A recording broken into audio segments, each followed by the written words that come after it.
Hello Beaverans, this is Charity Princess and I'm the founder of Beaver Prime Cosmetics. Beaver Prime Cosmetics is a brand that deals with skin and hair care products, and it's our 3 years anniversary. So I'm just going to explain how I have successfully run this business in Nigeria for 3 years using the SWOT analysis. That's the strengths, our weakness, our opportunities and our threats. So first of all, I want to talk about our strengths. I know that the strength of this brand is, first of all, the effectivity of our product. There's one guy in Abuja, he has consistently used our products from 2023 when we started till today. As I'm talking to you now, the guy just reordered.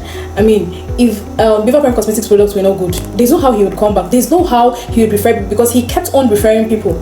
Now, the second strength is our loyal and returning customers. I want to say a very big shout out to my customers, the returning ones.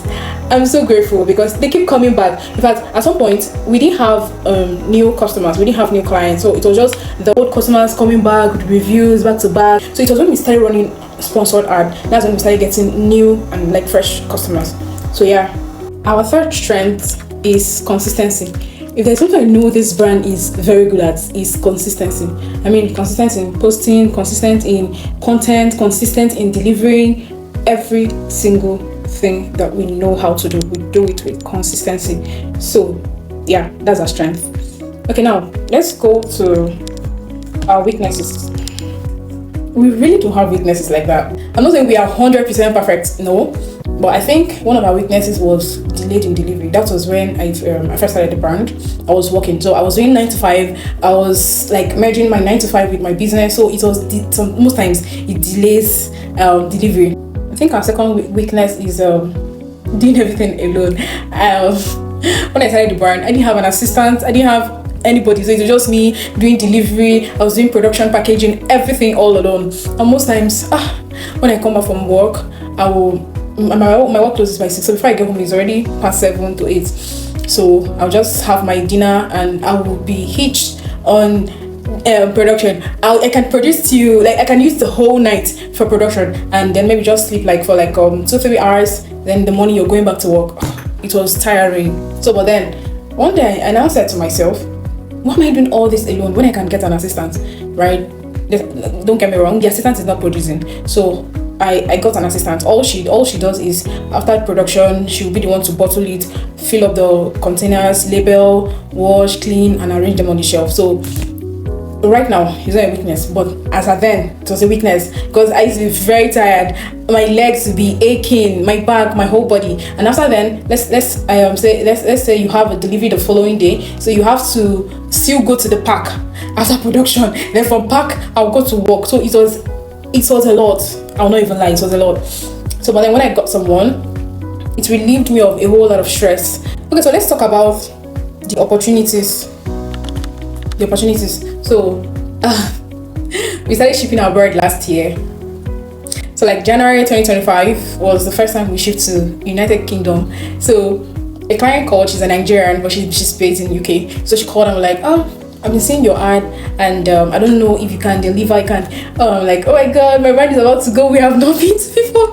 So I was just so excited, and so we shipped to UK. After like a few months, another customer contacted us and said, "I'm the United States of America. Can you deliver?" I'm like, "Hey, God, is this how you work?" Okay, so we shipped to. It was a lot. That particular order was a lot. In fact, it was our most packed order as at that moment. Like the quantity was a lot.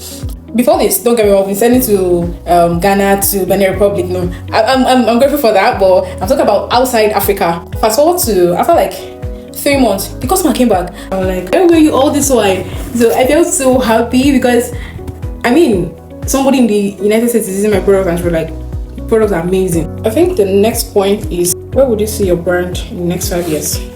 Right now, we are currently running we don't accept pickup, because we don't have a physical store. So in the next 5 years, we're going to have, before the next 5 years, we're going to have a physical store, a walking store.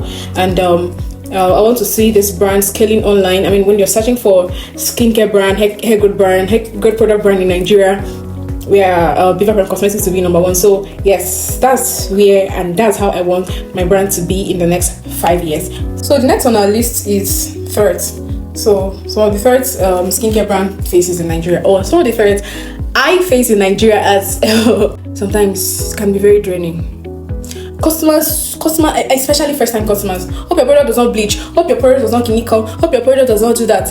It can be very draining. But guess what? I'm not judging them. I'm not judging. I mean, it's their money. They have all the right to ask all the necessary questions. Especially when you meet Facebook customers that are not learned. Oh God, you hate your life. You be like, how did I get into this business in the first place? But yeah, I'm grateful to God because I mean I have the opportunity to own a business in Nigeria. It's not easy. Owning a business in Nigeria, it's not for the faint-hearted. I kid you not. So if you successfully run a business in Nigeria, even if it's 6 months or 1 year, I mean you've tried. So that's one of the challenges. I might call them challenges because I already prepared for all of this. But most times it can be very discouraging and draining. They'll be like, if this product does not work, if you bleach my skin, I'm going to report your brand. I'm okay. So another of the challenges we face in this brand is drivers and dispatch rider. I mean, has drivers stressed you before? I know a whole lot of us can relate, but there was one day I gave customer package from Lagos to Port Harcourt. I went to check my BP at the end of that day because I was calling driver was not picking. It was a whole lot. I'm not even talking about dispatch rider. Okay, just take something from Ojodu Beggar to Aja. It's a problem. You call them, and how do you even explain to a first-time customer that you're not a scam? You tell them, okay, go and check my page on Instagram, check my page on Facebook, my TikTok, and genuine. We are not scammers here. They will not believe you. Now, why? Because drivers are not picking up. Dispatch riders are not picking up. So how do you even explain? And also the cost of delivery.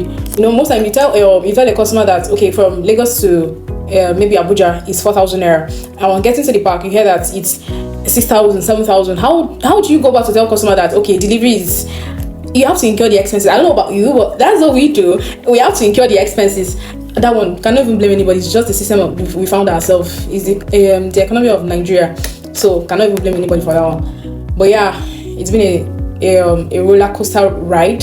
I mean, some days you wake up happy, fully booked, and other days the phone is not ringing. Nobody's asking you what you're selling. But yeah, that's one of the things that's actually helped us in building this brand. I mean, it keeps getting better and better. And I want to say a very big shout out to everybody who has supported this brand in one way or the other. We are 3 years old today, and many more years to come. Not just because of our strength, because you all have been there supporting, pushing, cheering us on. I'm grateful to God because I mean I have the opportunity to own a business.